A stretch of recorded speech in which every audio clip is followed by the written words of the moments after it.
Assalamualaikum warahmatullahi wabarakatuh. Saya Rima Melati dengan NPM C1C0200096. Di sini saya akan menjelaskan mengenai contingent liabilities and provision. Contingent liabilities atau kewajiban bersyarat.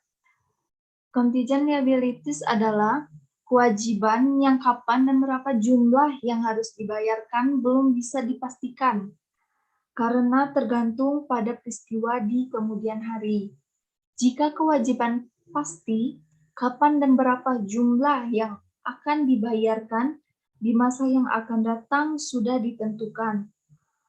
Tetapi jika kewajiban bersyarat, jumlah dan kapan terjadinya kewajiban tersebut yang harus kita lakukan pembayaran belum bisa dipastikan karena tergantung pada peristiwa di kemudian hari. Selanjutnya, 4 tingkat ketermungkinan terjadinya contingent liabilities. Akuntansi untuk kewajiban bersyarat ini bergantung pada tingkat keterjadiannya. Ada 4 tingkat ketermungkinan terjadinya kewajiban bersyarat. Yang pertama ada rebound. Tingkat keterjadiannya sangat rendah, kurang dari 5%. Maka perlakuan akuntansinya diabaikan. Yang kedua ada possible, lebih dari 5%, kurang dari 50%. Perlakuan akuntansinya adalah diungkapkan dalam catatan atas laporan keuangan, tidak perlu ada penjurnalan.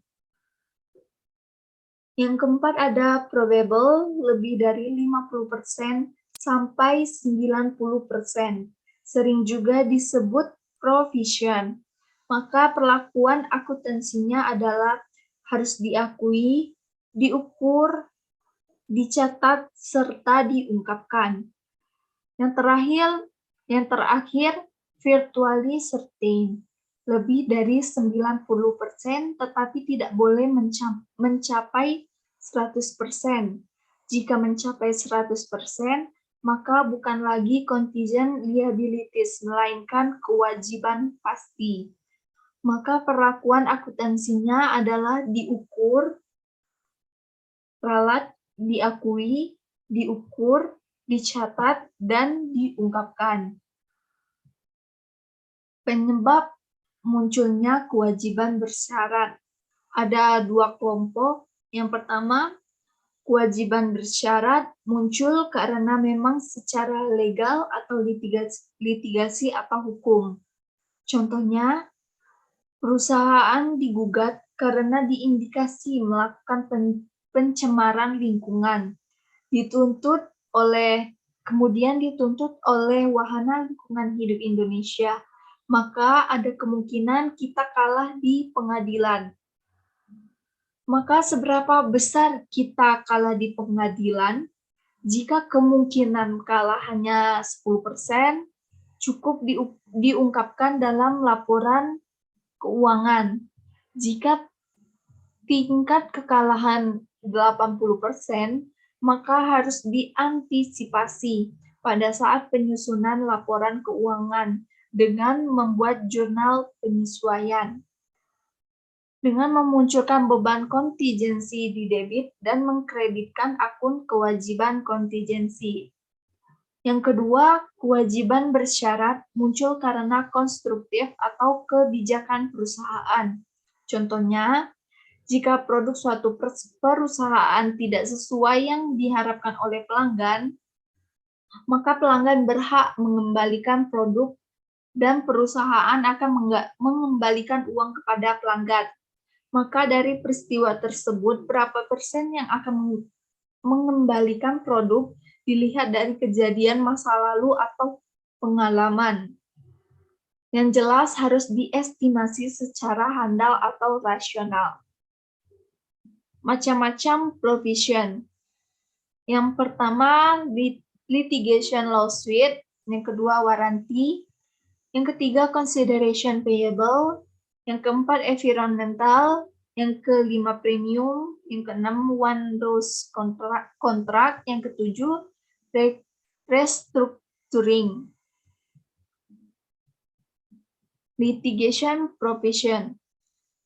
Provision bisa muncul karena litigasi, maka kita harus mempertimbangkan apakah kita dalam tahun ini akan mengakui itu sebagai provision. Untuk bisa mengakui sebagai provision, maka harus ada beberapa yang dipertimbangkan. Yang pertama, apakah kemungkinan kewajiban itu akan terjadi dan dapat diukur untuk tahun sekarang. Yang kedua, apakah ada kemungkinan besar bahwa akan membawa kerugian. Yang ketiga, kemampuan untuk melakukan estimasi yang rasional. Terdapat 2 poin dalam litigation provision. Yang pertama, apakah kejadian ini, yaitu peristiwa gugatan, mungkin diajukan sebagai gugatan diterima atau tidak. Yang kedua, seberapa besar kemungkinan akan kalah. Jika kedua poin ini terpenuhi dan kerugian dapat diestimasi serta kejadian dapat ditentukan pada tanggal laporan keuangan atau sebelum tanggal laporan keuangan, maka kita harus mengakui sebagai provision. Jurnal yang akan dicatat jika tingkat kejadiannya probable adalah lawsuit loss di debit, lawsuit liability di kredit. Lalu warranty provision, kewajiban karena garansi. Biasanya penjualan produk tertentu akan ada layanan berupa garansi atau bisa juga kita menjual kartu garansi kepada pembeli. Yang pertama ada insurance type warranty, garansi yang sifatnya diperoleh secara gratis oleh pembeli. Jurnal yang akan dicatat yaitu cash di debit, warranty expense di debit, warranty liability di kredit, sales revenue di kredit. Jurnal yang dicatat saat garansi sudah dikeluarkan atau dipakai. Warranty liability di debit, cash atau inventory atau accrued payroll di kredit, yaitu hal-hal yang akan dikeluarkan saat kita memberikan garansi kepada pembeli. Selanjutnya, service type warranty, garansi yang sifatnya dibeli atau tidak diberi secara gratis. Jurnal yang dicatat adalah cash di debit, unearned warranty revenue di kredit, sales revenue di kredit. Selanjutnya, yaitu ada consideration payable, premium atau berupa premium atau hadiah, yaitu garansi yang berupa hadiah. Yang terakhir ada environmental provision, kewajiban yang kaitannya dengan masalah lingkungan. Contohnya, saat sebuah perusahaan diizinkan untuk melakukan eksplorasi di suatu wilayah, maka saat selesai melakukan eksplorasi tersebut, perusahaan harus mengembalikan kondisi suatu wilayah atau lingkungan. Maka pengakuan atas kewajiban provision tersebut adalah di saat sekarang atau tanggal sekarang, padahal kewajiban untuk mengembalikan kondisi wilayah tersebut adalah 10 tahun yang akan datang. Maka hal tersebut dipengaruhi oleh time value of money. Sekian penjelasan dari saya. Terima kasih. Wassalamualaikum warahmatullahi wabarakatuh.